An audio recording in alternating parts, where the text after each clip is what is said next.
right. All right. Thank you all so much for joining us for the new recruiter boot camp from the Identification Recruitment Consortium. This is our closing session. And so we really appreciate the time that you all have given to learning over the past couple of days of joining us for the different sessions. We appreciate those that shared in chat what it is that they have learned as well. We really hope that you all have been able to take something valuable back with you so that we can all continue to grow, to continue to do the great work that we do and the important and valuable work of working with migrant families, working to find the migrant students, to get them, the services that they need to help prepare them for their futures as well. And so we're going to close out today. We have a few experienced recruiters from around the country that are going to be joining us today in order to help answer some questions. But before we get into our question and answer session with them, from questions that you all submitted and had posted to the Whova site, at first, we have a couple of house cleaning things to do. To begin with, I want to, if you all are unfamiliar with the IDRC website, I want to share the IDRC website with everybody right now. There's still a lot of great learning opportunities that you can have through the IDRC website. If you go to the IDRC homepage, you can see one of the very first things you'll see is down here where it says access the IDRC recruiter learning portal. And so one of the things that we do, we want to encourage recruiters to always be learning, always be growing. And so any webinar that we produce, whether it be our monthly webinars or trainings, anything that we've done over the last year and a half, we've recorded it and uploaded it online to our YouTube channel and to our website for free so that anybody can view. And so if there's a topic that maybe you want to learn a little more about or that you think would be good, an area where you think you can grow in, I encourage you to go to the learning portal from the IDRC website. You can see here, things are broken down by category. And so, if you ever wanted to learn, for example, how to use Microsoft Excel and how that can help you with ID&R, we have webinars for you for that. If you need webinars on developing partnerships within your community, on getting referrals, the impact of COVID-19 on recruiting, how to manage your time as a recruiter as well, how to conduct re-interviews, trainings that's all about scenarios. We have that covered for you. And so if there's a topic you want to learn about, go to the IDRC learning portal. You can enter in, you can view the webinars on that topic, view the PowerPoint presentations, other materials that were handed out as well. We also, like I mentioned, we have our IDRC YouTube channel, which you can go and visit. I'll share that now in the chat box for everybody. But the IDRC YouTube channel as well is where we upload all of our webinars. We've gone through and uploaded all the webinars from the boot camp yesterday. So if maybe there was a session that you really wanted to attend, but you weren't able to do so, we have that on the YouTube channel so that you can go and view it. If you go to just the videos page, you can see all the webinars that have been uploaded, as well as if you go to playlists, you can see we have our IDRC New Recruiter Bootcamp 2021 playlist ready to go, which has all the webinars from the New Recruiter Bootcamp. We also created a playlist for the IDRC Data Summit that we held in November. And we have, playlists as well for our monthly webinars and other webinars and trainings that we've conducted. So we encourage you all to go to our YouTube channel, view the webinars at your pace. They're really important. If there was a lot of information shared and you want to go back and review, you can always go back and do so. And we'll be uploading the presentations from today's sessions as well to our YouTube channel later on so that you can watch those too. Also from the IDRC website, we produce each month a newsletter advertising the latest things that we've done with the latest projects that we're working on, agriculture trends, and at the first of each month, we send out our scenario newsletter. One of the best ways for recruiters to really learn and put their skills to the test and practice is through scenarios and working through eligibility scenarios. And so to view our older scenario newsletters, you can do so within the IDRC Learning Portal by clicking on the scenario section, where you can see here where it'll have all of the scenario newsletters that have been sent out. You can click on the November practice scenarios, and you can see here, this is what the IDRC scenario newsletter looks like, where you'll have the scenarios, and then down below, you'll even have the answers. So as you can be able to work through, you can check your work as well. And so if you're interested in signing up for the newsletter, you can do so on our IDRC website. We encourage everybody to join. If you go up to where it says IDRC and you click on newsletters, you can sign up for our monthly newsletter. And so we encourage everybody to do so. We also send out newsletters. I'll be sharing the link in chat with the latest agricultural trends, latest information about the projects that IDRC is working on. They're valuable tools to keep you up to date on what is happening in identification and recruitment. We have several different webinars coming up over the next few months. And so to find out what's happening in the world of IDRC, what are the upcoming events, you can go to the IDRC website, click on where it says IDRC and scroll down to upcoming events, and that'll show you the IDRC calendar. And so next week, we have a very exciting webinar, which is a new partnership that we've been working on. Jessica's been working on this hard behind the scenes to get this happening. So we're going to be having a webinar working with the National Monitor Advocates.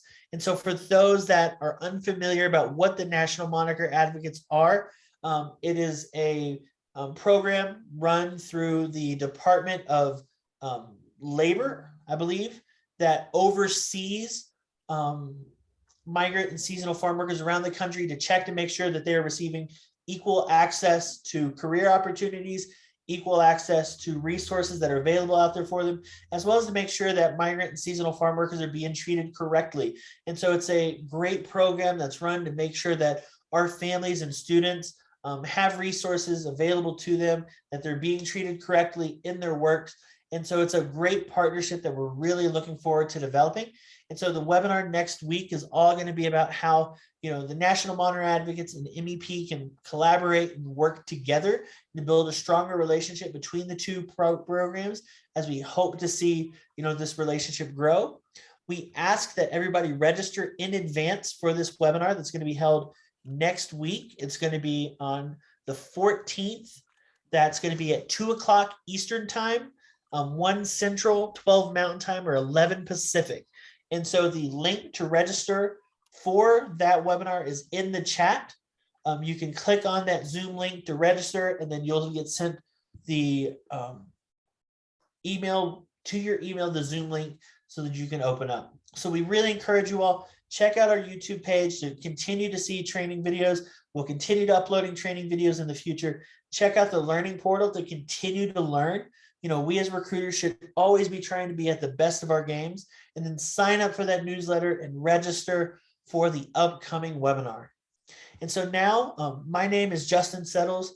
I am the project specialist for IDRC, and I'm going to be hosting, this question and answer session. We have, some experienced recruiters that are here to help us out. And so Evelyn, can you first introduce yourself?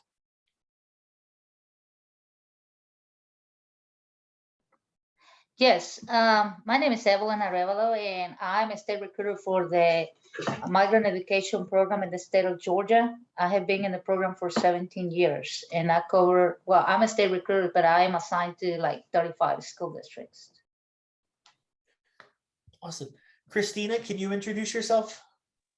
Yes, Justin, thank you. My name is Cristina Alvarez, and I'm the regional coordinator for the state of Idaho. And I've been working for the Migrant Education Program for over 32 years, 35 years, something like that.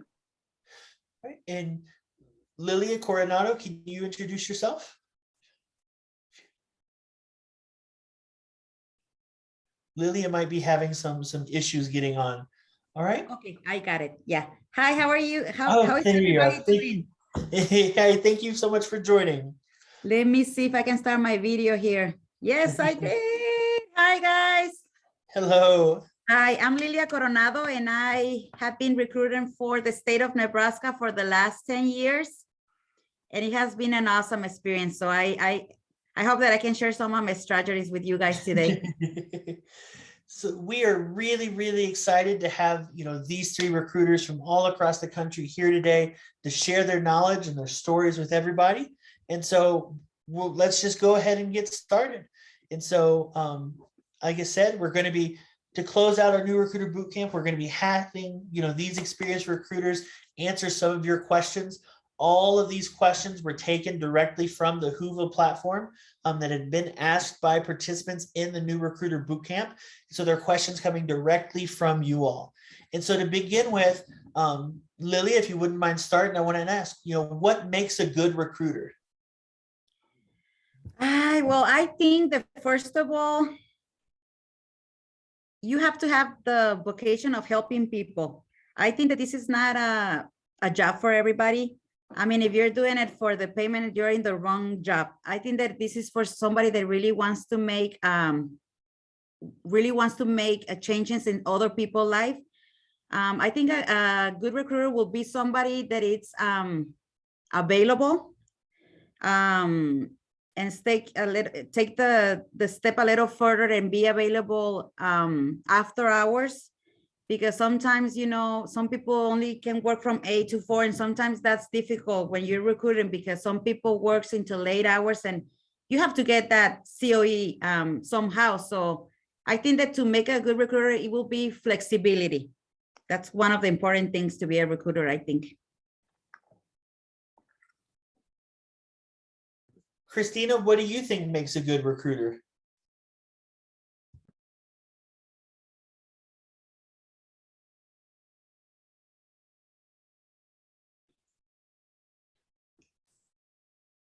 Oh. Christina, I think you're muted. There we go. Okay, sorry. I'll start over. So I totally agree. I think flexibility, dedication is a big part of it.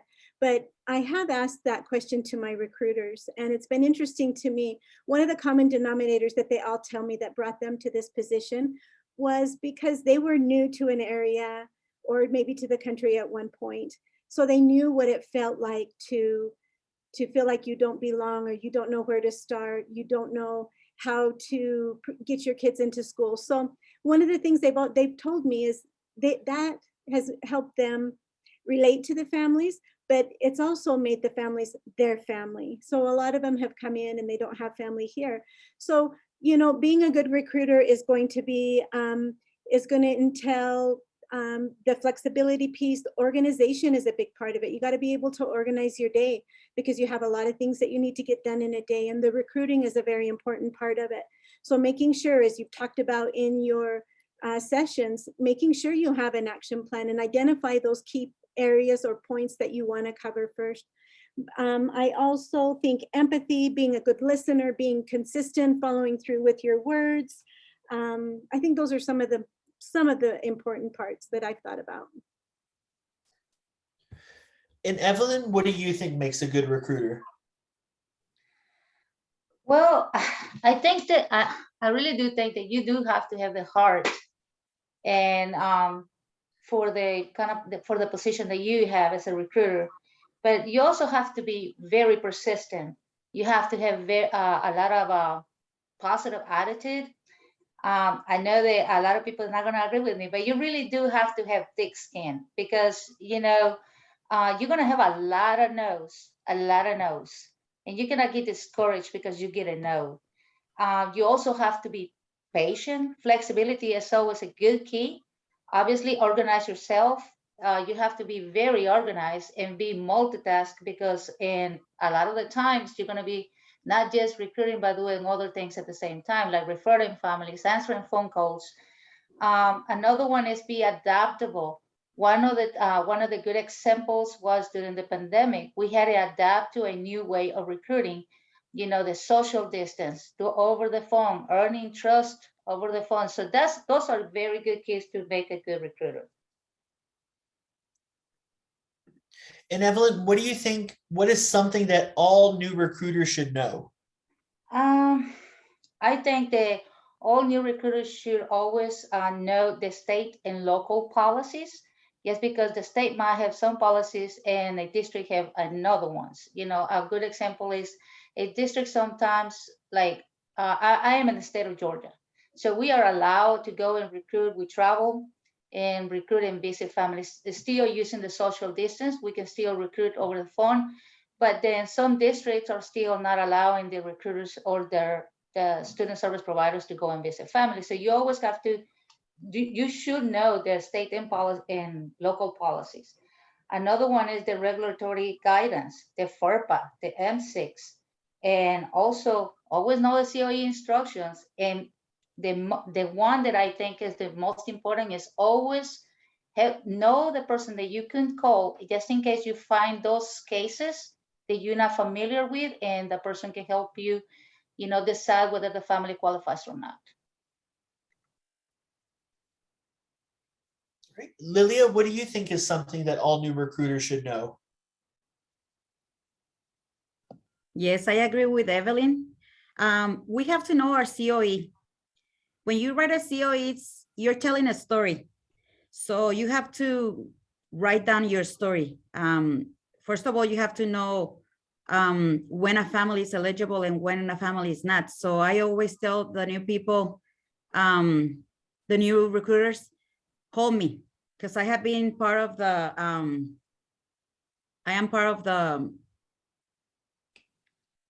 I'm helping the new recruiters. So I'm part of the training piece when they start new. And I always tell them, if you feel that this family might qualify, call me.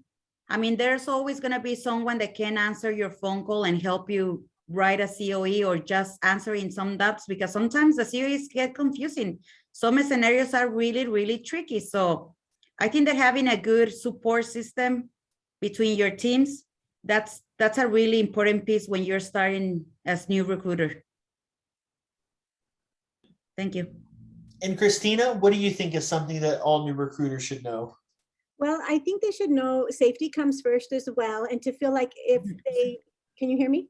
Okay. Yeah, we can hear you just fine. That if they feel like they would like someone to go with them, and they can go in teams, they don't always have to go by themselves. And I think the other thing is know what other resources are there and that are available. So what if the family doesn't qualify? That might be a family that could potentially refer students or families to you later on. So you still want to build relationships. What else can you offer them? Can you provide them with other resources that they may be able to tap into, but maintain that communication with them as well. And again, to be safe and to know that you can go out in teams, make sure that you communicate where you're going, let somebody know where you're at all times. And Christina, what is the best recruiting advice you were ever told? Oh my goodness, it's been such a long time because I'm very old. But I think that back in the old days, and things have changed quite a bit, but I do remember when I first started, the person that trained me always made me feel like I never asked a dumb question. Every single question I asked was important, it was relevant, and there was always an answer for it. So it helped me have the confidence to not be afraid to ask questions. Again, like everybody has said so far, know the guidance, know the guidelines, understand policies, make sure you maintain confidentiality so that your families feel comfortable with you. I guess that would be the one I would think about. Evelyn, what do you think is the best recruiting advice you were ever told? I just, I have a lot of them, but the one that I always follow and I think was the best advice is I never set a quota, when it comes to recruitment for myself, because otherwise, if you set a quota, it's like you're stressing yourself up and you're not really, you got to really think about eligibility. I was told that, we want everybody, we want to recruit everyone, but only those that qualify. So that was the best one that I ever got, and I still follow that one. And Lilia, what is the best recruiting advice you were ever told? Well, yesterday, I think that you got to meet my coworker, Aida Evans, also from the state of Nebraska. And she told me, and this is funny because I'm not shy at all. But she she told me, in this job, you cannot be shy. There's never a wrong question, always ask. If you need anything, ask. But also you have to be really respectful when you're approaching these new families. You have to get in their level. You cannot go to a home and pretend that you know everything. You know, you have to be down to earth, treat people with a lot of respect, and make them feel that you really care for those families because you're entering their houses.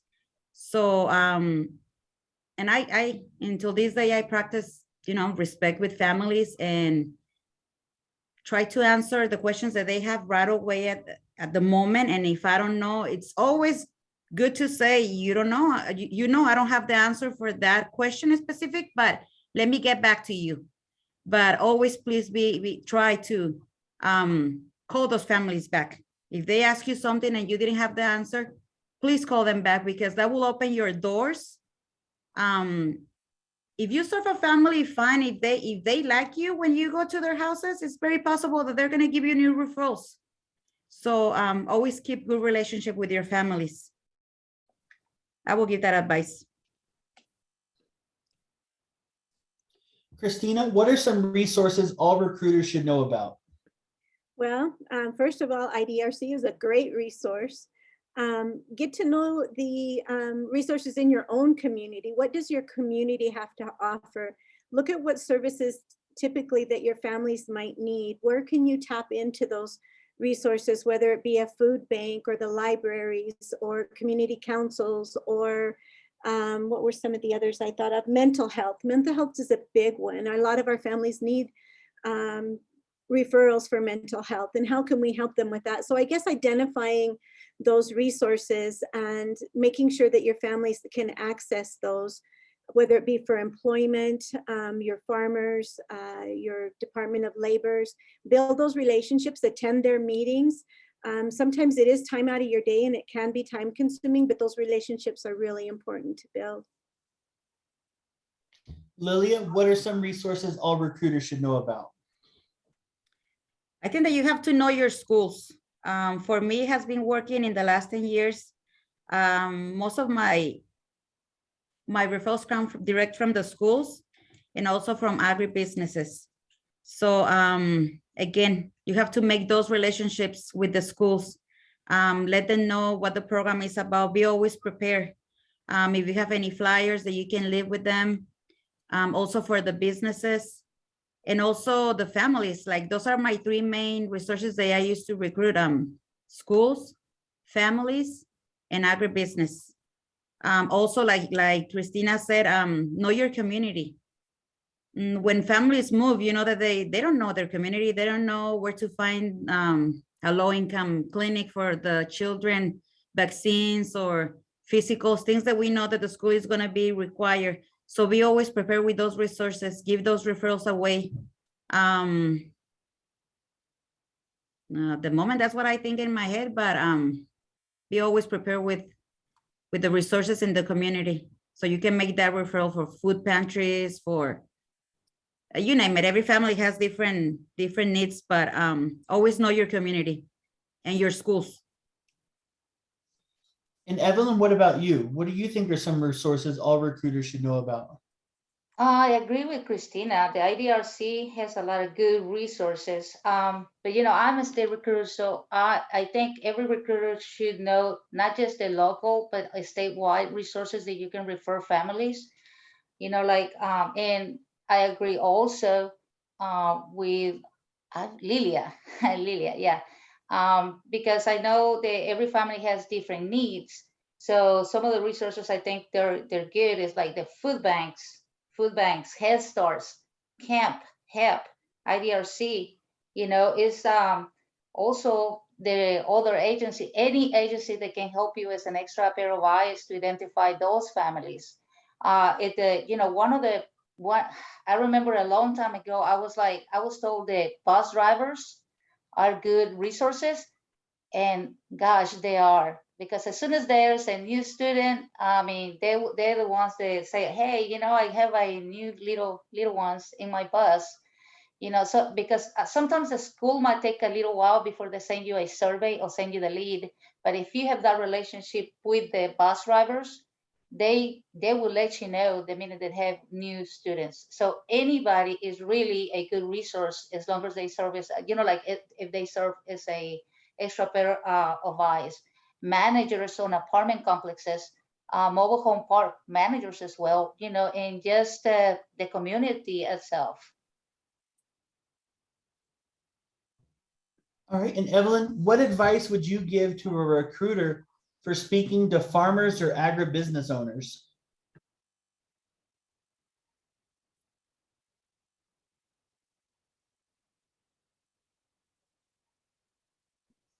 Evelyn, I think you're muted.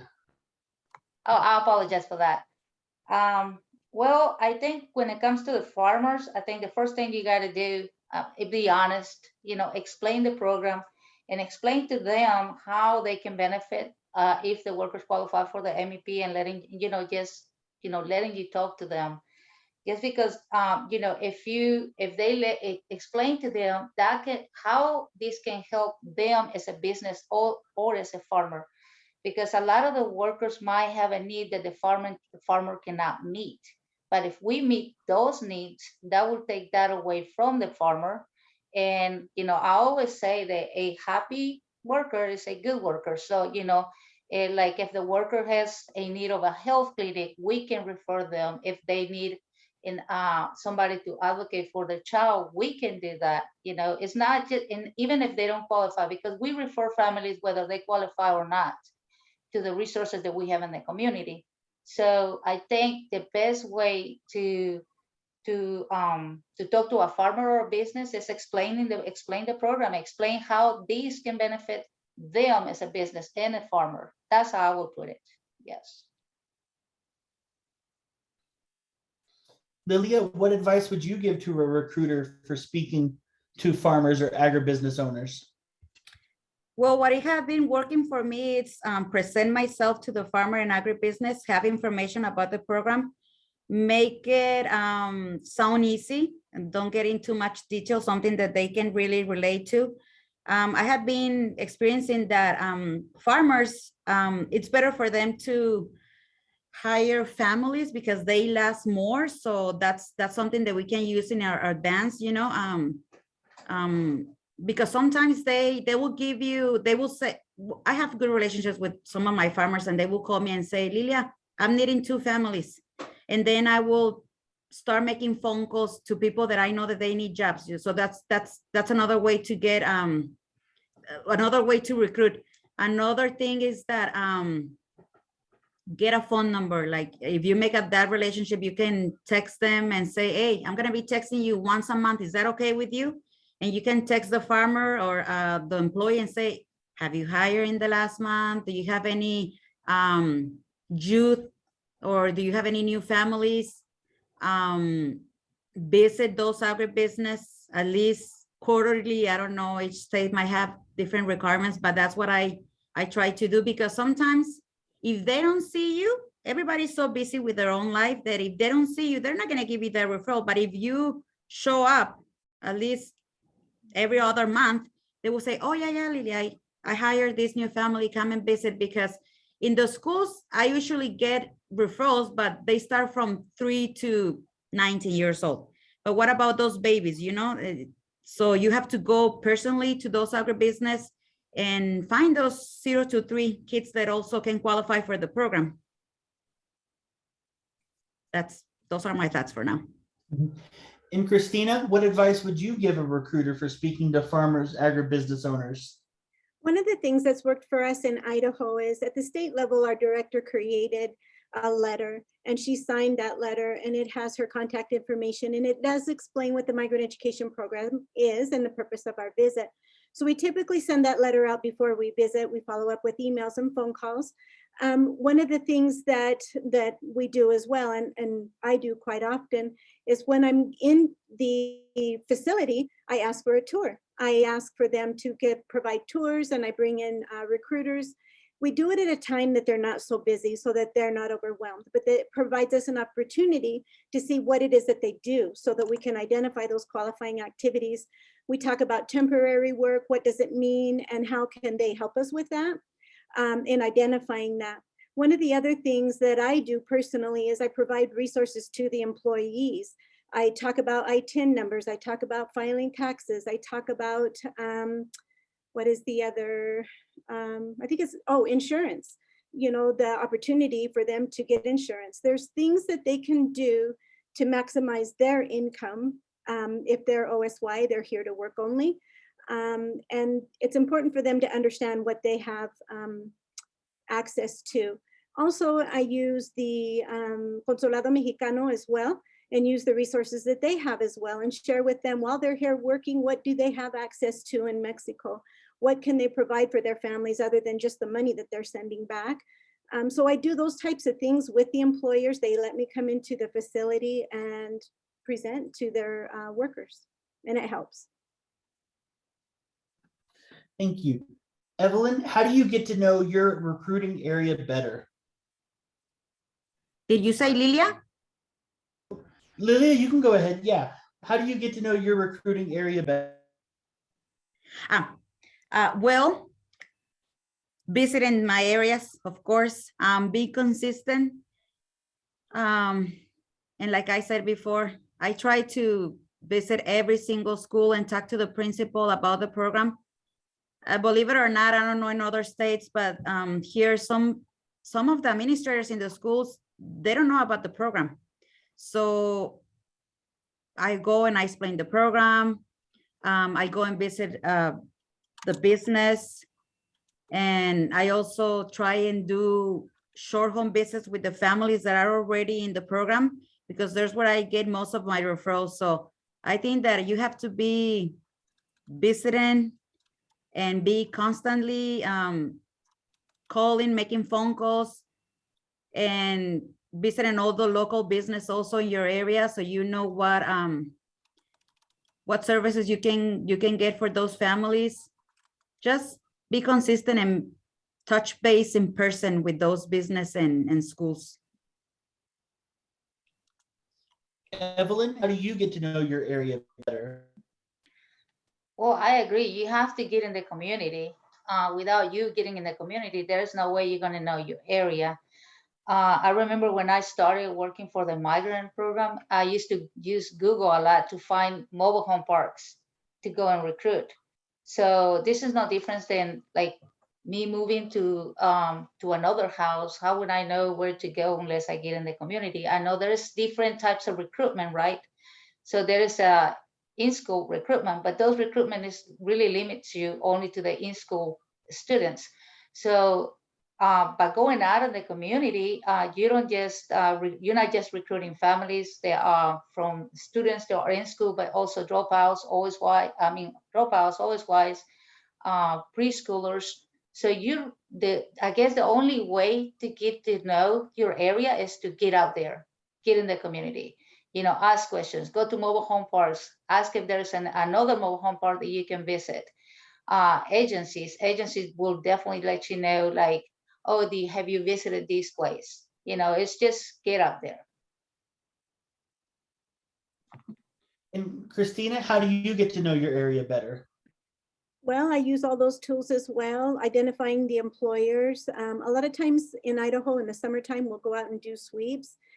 We identify the areas that we want to go to, and while we're there, we ask the employers as well. Are there any new employers or new farms that are starting up? We used to use Google as well, but using the maps and being able to pin those employers that we visited and identify the new ones and making sure we make contact with them. Identifying the housing where your families live, ask them as well. You'll be able to tell. You drive around for a while, you'll see the license plates that are different. They're from Texas, they're from Arizona, they're from Tennessee. You know when a family is new. And again, don't be shy, introduce yourself. Even if you're shopping in a store, you see a new family. I always ask when I see young kids, where do you go to school at? And I introduce who I am. And we have a lot of districts that are close. And so it's kind of fun to identify those families that potentially could be going to neighboring districts as well and being able to make that referral. Awesome. And Christina, how do you recruit out-of-school youth? The OSY. Well, we do the workshops that we do with the employers that I talked about before. I've built a really good relationship with a lot of the employers that are bringing in H-2A workers. And lately, it isn't just the farmers. They're bringing in workers to work different times during the year. And it is seasonal work, but it isn't in the fields. It's in the warehouse processing fresh potatoes. That's what we do in Idaho. But by building those relationships and being able to help them to meet the needs of their workers as they're coming in. And all of the H-2A workers that come in that I've met, I feel bad for them because they don't know what to expect. A lot of them, they're recruited, they're put on a bus, they're sent over here, and some of them don't even know what the area is going to look like that they're coming to. And so building that relationship and helping them make it easier for others that are coming from their area makes it kind of nice. I do know that in Idaho, we also do sweeps that are specifically geared just to the OSY. We make sure we contact the high schools and see if we can identify any kiddos that potentially are migrant that are looking at maybe moving on or dropping out of school. We try to help provide them with resources because we know work is important to them at this point. And especially with the pandemic. So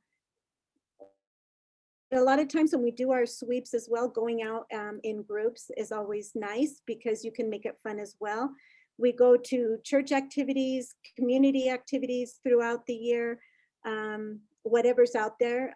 We sponsor cultural events and activities. In November, we did El Dia de los Muertos in one of the parks. And we did it on a Sunday. So we know those are the days that families are going out. So we just try to find and create ideas that will put us out there so that we can reach out to new families and hopefully use our families that are here to help us recruit as well. Evelyn, how do you recruit OSY?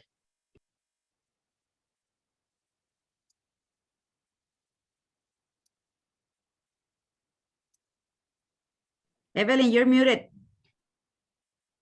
Sorry about that. I say like the soccer fields are good to go and recruit, door to door, laundry mats, because when we're talking about OSYs, it's not, it's not easy to recruit them. And obviously the relationship with the employers always help. However, there are some employers that are they are private owned and they don't let you talk to their workers. By having the good relationship with farmers, employers definitely do work. But I believe that going to the soccer fields, that's a gold mine because you can find OSYs in there, as well as the adult learning centers, because a lot of the OSYs always try to find where they can learn the language. So the adult learning centers are good place to go and recruit. Mm-hmm. Lilia, how do you recruit out-of-school youth? Okay, fortunately for us here in Nebraska, we get a lot of workers from Mexico with the visa H-2A. So every year we expect those farmers to come back. When I'm driving in the summer, I'm looking for those buses, guys. Like I'm looking for those yellow buses because I know that some workers are gonna be there. Sometimes you see them at the field, but I have already created a good relationship with the crew leaders from Mexico and from here from the United States. We get a lot of people coming up from Texas to do detasseling, corn detasseling. So by the end of June, I start making my phone calls.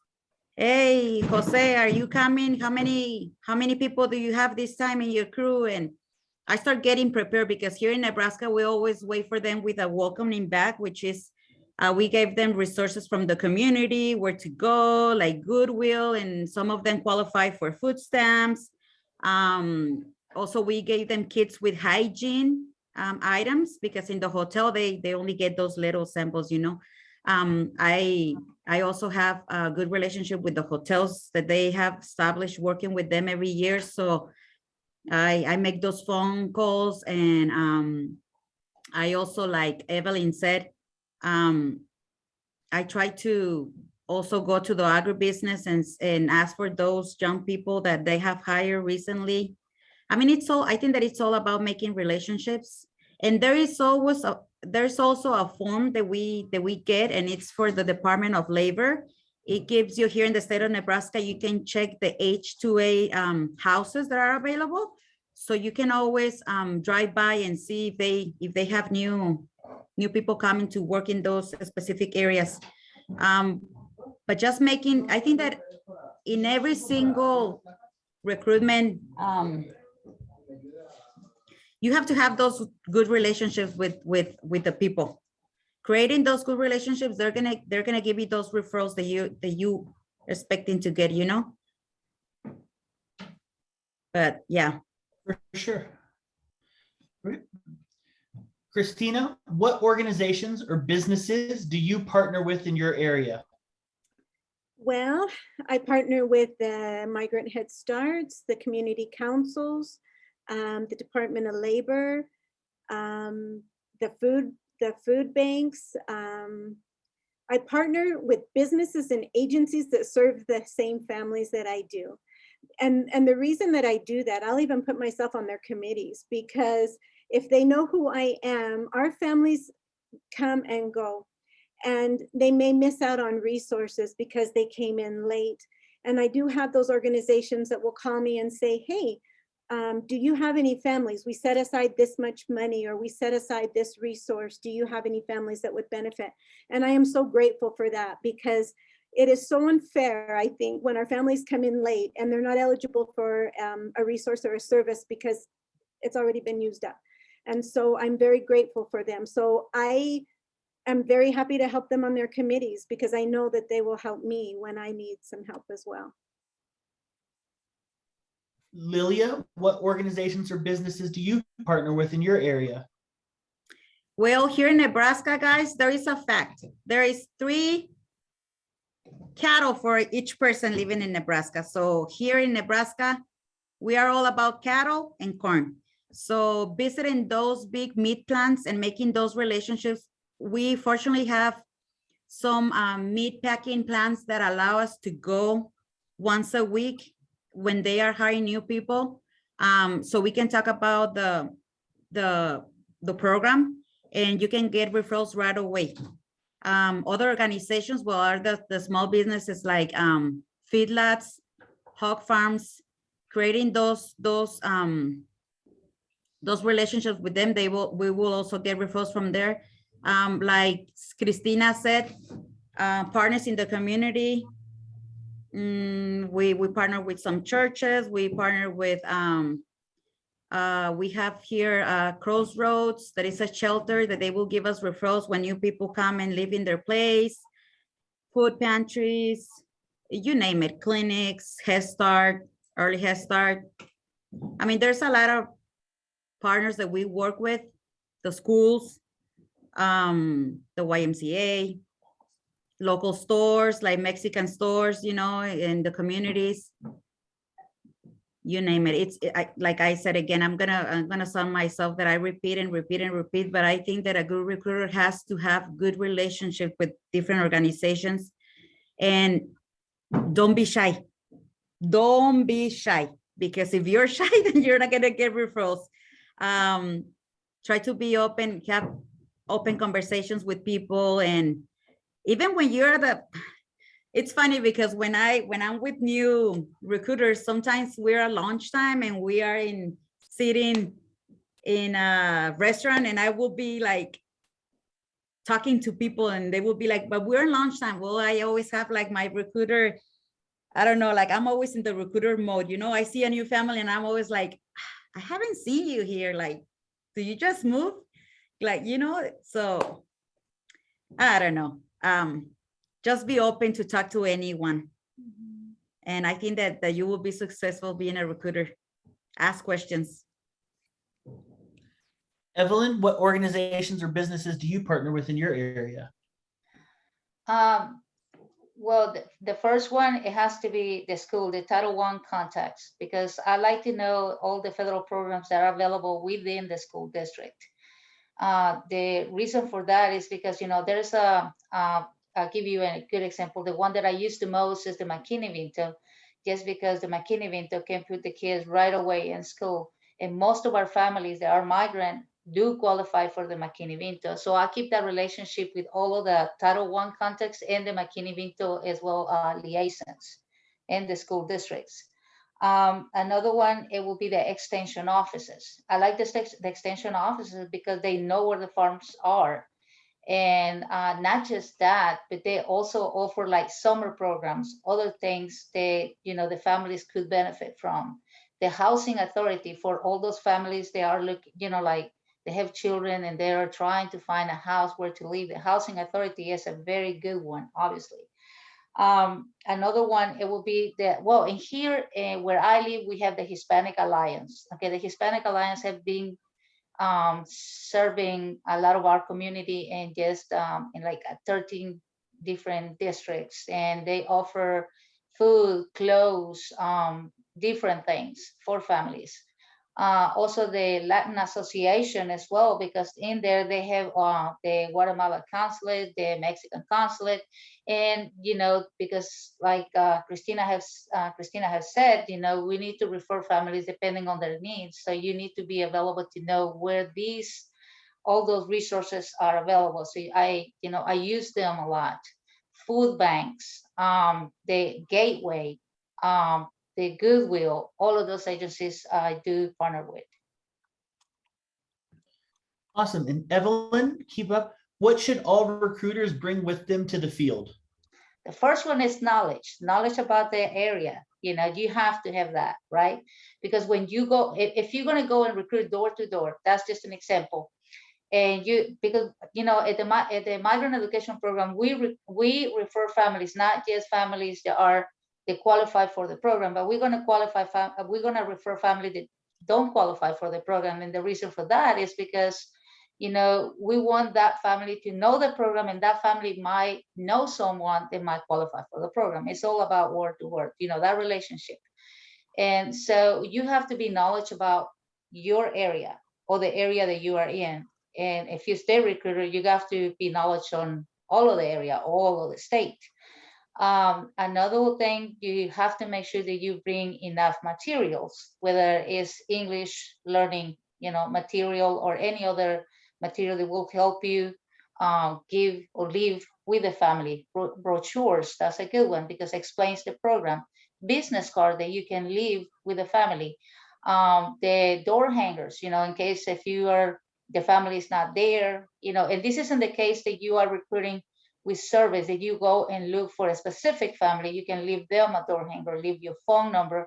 One of the things that I always do, and it's funny because I was telling Bernardo is our state ID and our coordinator. One of the things that I always do is not just give the brochure. The brochure has the information of the program, but I also write with a marker my phone number in there. On top of that, I give them my business card. On top of that, on the English and Spanish book that we give out, I'll always write down my number because I feel like, okay, if they throw away my card, they're going to have the book. Or if they throw away the book, they're going to have the brochure somewhere. So they're going to have my phone number in everything that I give them. So I think it's good to have all those materials available when you go out and recruit. Awesome. Thank you all so much. I really appreciate the time that you all have given. You know, we had on our schedule that we'd be wrapping up at 15 minutes to the hour. So we've actually gone a little bit longer. And so I thank you all so much, the three of you, Evelyn, Lilia, Christina, for giving your time, sharing your experience, your thoughts, your great responses to all the questions. We really appreciate you all joining us today. We appreciate everybody joining us for the New Recruiter Bootcamp. I know, Jessica, you wanted to say a few words. Would you want to go ahead and speak? Yeah, just like 30 seconds. So when we finish, you guys are all going to get an email from us that asks for an evaluation overall of the boot camp. And so we really want to thank you for participating. Thank panelists today. Each one of you I've enjoyed listening to your responses, and it was great advice. So I feel like we've shared enough, but if you want to go to, like Justin said, everything is recorded. It will be on the YouTube channel. You also can go back in Whova. It will be open for a bit too, so it doesn't really go away. So if you want to reach out to somebody in the next little bit, feel free to do that. But again, thank you all for all of your efforts. Thank you, Justin, for your efforts. And we just want you guys to know that IDRC is out here to help. And so if there's any way that we can help, just reach out and let us know. So thank you guys. Thank you everybody for the invitation, and I'm glad to meet you, Jessica. This is the first time that I can see your face. Nice to meet you, and thank you, Justin, for everything, and thank you everybody from other states. I think that it's a great job. I love my job. So for the new recruiters, please don't quit. You're gonna love this job. Stay. Good advice. Thank you very much. See you soon. Thank you. Thank you, everyone. Bye. Thank you, Bye. Jessica. Thank you. Bye. Thank you. Bye.